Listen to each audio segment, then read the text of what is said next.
Hello and welcome to history classes. This is class 9 Seva history textbook and we are doing chapter number 3 the Muammar rebellion.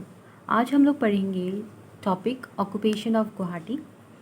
If you are liking my videos, please subscribe to my channel, okay?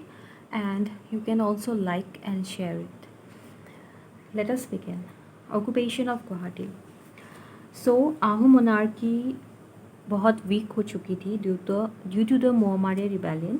Okay, so जिसकी वजह से क्या हुआ, many of the tributary kings, Ahom kings के जो tributary Kings है उन्होंने भी रिफ्यूज़ कर दिया दैट आहूम रूल का एक्नॉलेज करने का. They stopped paying tribute all together and Ahom king Gaurinath Singha की भी रिस्पेक्ट करने बंद कर दिया. ये इन इंसिडेंट से मालूम होता है. सो लोअर असम में आहूम डोमिनेशन को कम्प्लीटली इग्नोर कर दिया गया था.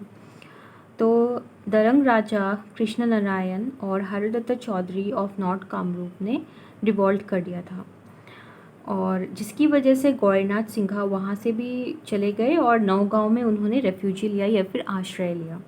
ओके, बट नौगांव में भी उनको रिवॉल्ट का सामना करना पड़ा बाय सिंधुरा हजारिका.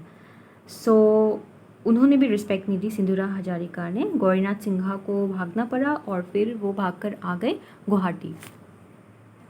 लेकिन आहूम मोनार्की के दिन खराब भी चल रहे थे. जब गौरीनाथ सिंघा गुवाहाटी पहुँचे तब भी उनको वो इज़्ज़त, वो रिस्पेक्ट नहीं मिली. गुवाहाटी में बैरागी राजा ने, वहाँ के लीडर ने कायबर्टा कम्युनिटी, एक कम्युनिटी होती है कायबर्टा, ओके, एंशिएंट असम से चली आ रही है वो कम्युनिटी कायबर्टा. बेसिकली फिशर कम्युनिटी होती थी वो. सो कायबर्टा कम्युनिटी को साथ में मिलाकर बैरागी राजा ने क्या किया, गौरीनाथ सिंघा जहाँ पे रह रहे थे उनके रेसिडेंस पर आग लगा दी. सो गौरीनाथ सिंघा को अब गुवाहाटी से भी भाग जाना पड़ा. तो जब गौरीनाथ सिंघा ब्रह्मपुत्र से डाउनस्ट्रीम की जर्नी कर रहे थे, वॉयज कर रहे थे, तब बंगाल से आ रहे कैप्टन थॉमस वेल्स से उनकी मुलाकात होती है, जो कि ब्रिटिश की तरफ से कंटिजेंट भेजा जा रहा था. ईस्ट इंडिया कंपनी को कैप्टन थॉमस वेल्स को भेजती है असम में. ओके, एंड गौरीनाथ सिंघा ने ही अपील किया था ब्रिटिश ईस्ट इंडिया कंपनी से कि उनकी हेल्प करी जाए. तो तभी कैप्टन वेल्स आ रहे थे अपनी आर्मी के साथ. तो उनको बीच में वो मिले, दोनों मिले, और फिर कैप्टन वेल्स ने कहा कि यू गुवाहाटी वापस चलो, I will help you to regain Guwahati. So दोनों साथ जुड़ गए आर्मी एंड देन गुवाहाटी पहुँचे और बैरागी राजा और उनके फॉलोअर्स को कायबर्टा कम्युनिटी को हरा दिया. ओके, और उनको प्रिजनर बना दिया गया. फिर then they went to Darrang, और वहाँ के दरंग राजा और उनकी आर्मी को भी डिफीट कर दिया गया कैप्टन वेल्स और गौरीनाथ सिंघा ने. फिर हरदत्त चौधरी को भी उन्होंने जो रिवॉल्ट किया था, हरदत्त चौधरी को भी हरा दिया, उनके रिवॉल्ट को भी सप्रेस कर दिया और हरदत्त चौधरी को फिर से ट्रिब्यूटरी किंग एस्टैब्लिश कर दिया. जब इन्होंने ये सब रिवॉल्ट्स, छोटे मोटे रिवॉल्ट्स ही कह सकते, ट्रिब्यूटरी किंग्स के रिवॉल्ट्स को सप्रेस कर दिया, दैट कैप्टन वेल्स जाते हैं मेन जगह पे रंगपुर में, जहाँ पे मोहम्मरिया ने आहूम मोनार्की को वीक कर दिया था. ओके, और उन्होंने रिबेलियन किया हुआ था and they were trying to reach Jorhat. So meanwhile Gaurinath Singha और कैप्टन वेल्स ने एक ट्रेड ट्रीटी साइन की, मतलब व्यापारिक संबंध बनाने की कोशिश की, बिकॉज अदरवाइज ब्रिटिश क्यों हेल्प करेगी. गौरीनाथ सिंघा, उनको कुछ मिल रहा था, therefore they were helping. So trade treaty में क्या क्या पॉइंट्स थे, let us quickly go through it. So number 1, tax of 10% was levied on any commodity imported into Assam from English dominated region. तो टैक्सेस लगाए गए थे अगर कोई कमोडिटी इंग्लिश से इंग्लिश की जगहों से आती है, मतलब इंडिया में ही इंग्लिश डोमिनेटेड रीजन से अगर कोई कमोडिटी असम में एंटर करती है तो उसमें भी टैक्स लगेगा, और असम से कोई कमोडिटी अगर इंग्लिश डोमिनेटेड रीजन में जाती है तो उसमें भी टैक्स था 10% का. बट टैक्स किस पे नहीं लगा था, ग्रेन और राइस पे.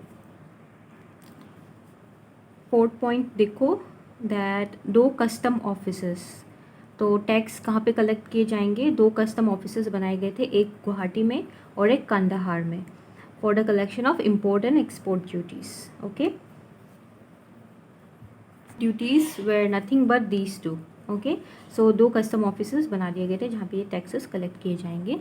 And no other European traders were to trade in Assam without the permission of the English or the Ahom government. So you must know this thing that सिर्फ English ही trade नहीं कर रहे थे India में, तब अलग अलग यूरोपियन कंट्रीज से भी ट्रेड कर रहे थे. तो अदर देन इंग्लिश, अगर आहूम गवर्नमेंट से या फिर असम से किसी को अगर ट्रेड करना है तो यूरोपियन लोगों को परमिशन लेनी पड़ेगी, वो लोग ट्रेड नहीं कर सकते थे usually other Europeans other than English. Okay, so अगर ये ट्रेड ट्रीटी सक्सेसफुल होनी है तो मोहम्मदियास के डोमिनेशन को ख़त्म करना पड़ेगा और आहूम रूल को रीएस्टाब्लिश कराना पड़ेगा. सो कैप्टन वेल्स ने केयरफुली सिचुएशन को स्टडी किया. ओके, और फिर उन्होंने एनालाइज़ किया कि कितनी आर्मी चाहिए होंगे, कितने लोग चाहिए होंगे to fight the Moamoria rebels. फिर गवर्नर जनरल थे इंडिया के, उनको रिक्वेस्ट किया कि उनको 6 न्यू कंपनी प्लेटून या फिर 6 न्यू कंपनी कंटिजेंट बोल सकते हो. ओके, उनको भेजा जाए for fighting. So governor general तब थे लॉर्ड कॉर्नवालिस. उन्होंने एडिशनल फोर्स भेज दिया, मतलब 6 न्यू कंपनी प्लेटून उन्होंने भेज दी कैप्टन वेल्स को हेल्प करने के लिए. और फिर यहाँ पे एक बात कही गई कि ऑल दिस वाइल 1786 से जब गौरीनाथ सिंघा भाग रहे थे इधर उधर, पूर्णानंद बोरागोहाई उनके मिनिस्टर जोरहाट में, we have already studied that he had made Jorhat Ahom का capital and he was trying to protect Jorhat from Mohammadias. तो जब इंग्लिश की फोर्स भी जुड़ गई उनके साथ तो एसएमएस सोल्जर्स का स्पिरिट भी राइज हो गया, उनमें नया जोश भर गया.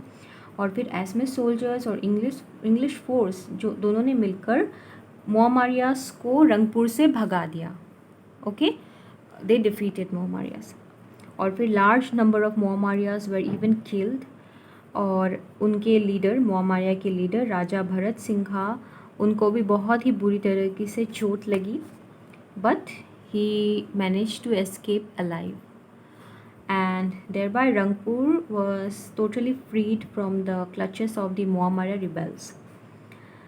But 21 मार्च 1794 को अब रंगपुर नहीं जोरहाट कैपिटल बना दिया गया और गौरीनाथ सिंघा ने न्यू कैपिटल में एंटर किया 1794 में जोरहाट में.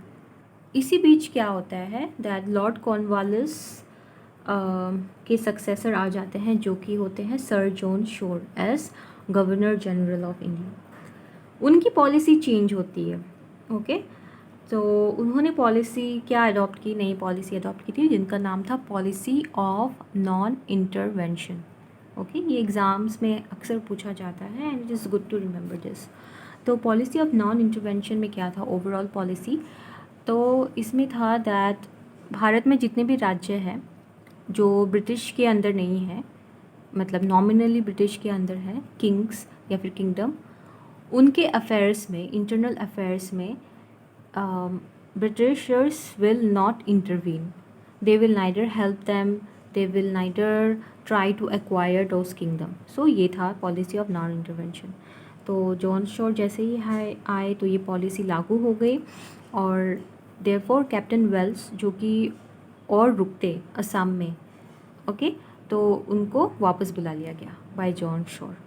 So even though Gaurinath Singha, Swargadeo Gaurinath Singha requested कि